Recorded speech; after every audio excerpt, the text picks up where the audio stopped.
Hello. This video might be a little redundant because I know I talk about electrolytes, particularly sodium, all the time, but it's worth being redundant because I still get questions all the time, and it's honestly life-changing for so many people. I'm working with a client currently who has been through a lot of health issues and is healing from them, and some of the greatest, most significant changes have come from just increasing her sodium. And this is something that honestly has happened hundreds of times in my one-on-one coaching.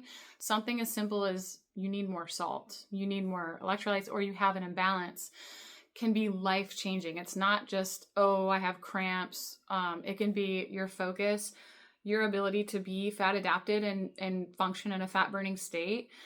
Sodium is essential for insulin sensitivity. It's essential for detox. If you have any detox to do, detoxification both requires minerals and it depletes them. So you better be on top, especially your sodium. Let me talk about how I view the necessity for the different minerals and electrolytes. Sodium is like this big tank at the top of this pyramid. Beneath this big tank is smaller tanks. Potassium, magnesium, chloride. But sodium's at the top. And if you keep your sodium tank full, if it never falls below where it's whatever full, empty, I should say, you shouldn't start tapping into these other ones. But the second that you become dehydrated and you're deficient in sodium, you will quickly and rapidly deplete these other minerals.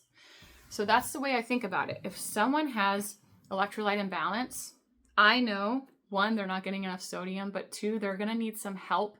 They're going to need help getting their leg up to correct that imbalance. So that's when pre-formulated electrolytes really come in handy, because something like Redmond Relight, which has almost 1-to-1 potassium to sodium, it's right where I believe it should be. It has higher potassium than a lot of other brands. If someone uses that, they're going to correct potassium imbalance or deficiency quicker than if they're just using sodium. But once they've corrected the imbalance, then they can rely on just sodium to maintain that balance. Because remember, if you have enough sodium, you shouldn't really start tapping into these other tanks. Now, magnesium is separate. Stress depletes magnesium, and I think that a lot of people are magnesium deficient, but that's a different story. And I love using OsseTrace Minerals for that. I love using their magnesium spray all over my body after the shower, before bed. Love that stuff. But today I'm just talking about, you guys need to stop fearing sodium and stop pretending like you're getting enough. That's what I really want to say. 9 times out of 10, 99 times out of 100, 900 times out of 1,000, I've worked with a lot of people. People say, I'm getting enough salt. I like my food salty. And then I have them measure to quantify, and they're like, I'm getting a teaspoon per day. That's not enough. When someone's not eating carbs, the bare minimum I want them getting is 2.5 teaspoons of salt, which equates to 5 grams of sodium. I'm not talking about grams by weight. I'm talking about grams of sodium. Sodium is a part of salt. Sodium and salt are not the same thing. 2.5 teaspoons of salt equals 5 grams of sodium.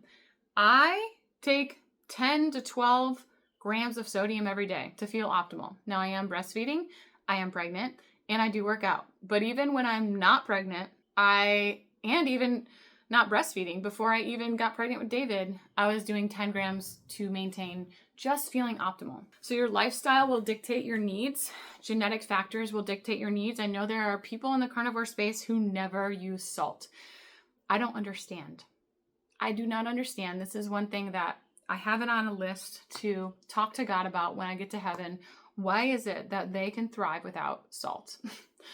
I think it's genetic. I still have to wonder, would they feel even better if they started supplementing with sodium or salt? Another thing that people run into, and I have a video called Sodium and Swelling, which is all about what I'm about to tell you. If you find that you get swollen and puffy when you eat salt, that's a sign that you need it. It's a sign that your body doesn't have enough, and so it's soaking it up like a sponge and holding on to it. Kind of like fat. If you starve yourself of fat for long enough, your body will hold on to its own fat because it doesn't sense that it has enough. When you're getting enough sodium, your body will just pee out what you don't need. You won't get puffy, okay? So that's not an excuse, and that doesn't mean that you get enough sodium or that you're sensitive to sodium.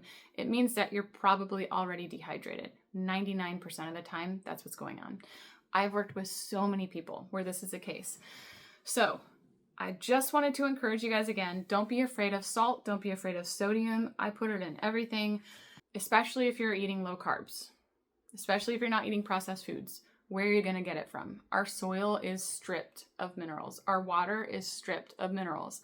Unless you are getting fresh spring water or eating seafood every day, you're not getting enough minerals for what I believe we were originally designed to have, to thrive.